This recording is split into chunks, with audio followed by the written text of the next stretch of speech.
Where palada locus mi palanji Chiran yire dwar mi di de long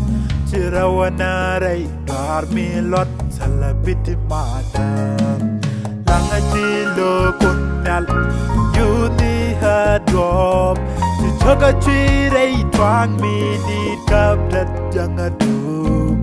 Aware boy dulocus min salpa Kam nyarai mo nang nyarai taka Min salapa chatu ni nyalku Tanga chilo kusa nana koi tu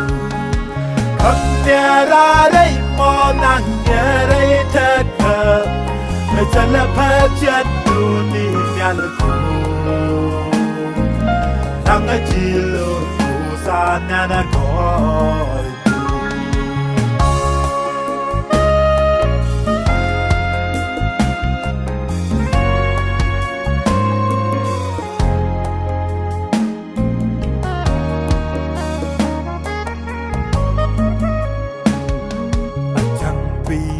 Thana moy ke on the tea back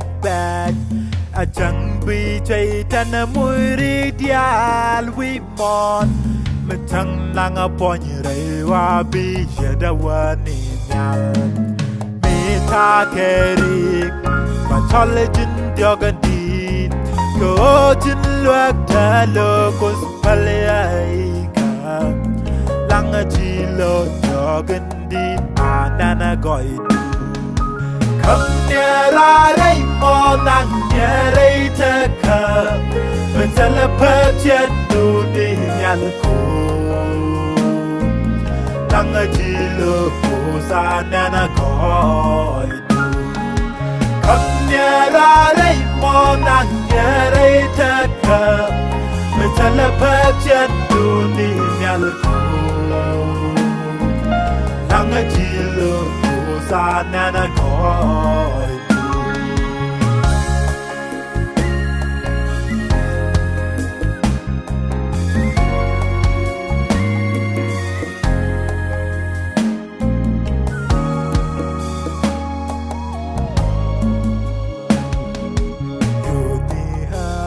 Lo kut myalandi Ko bajal rei tu kerei mahaladu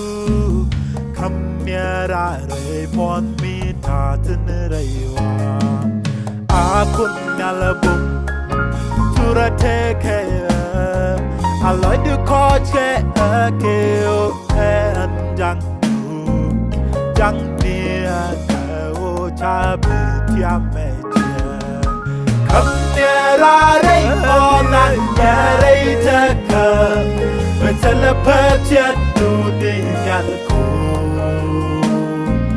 Tanga chilo kusa nana koi Kam nyarai mo nang nyarai taka Min salapa chatu ni nyalku Tanga chilo kusa nana koi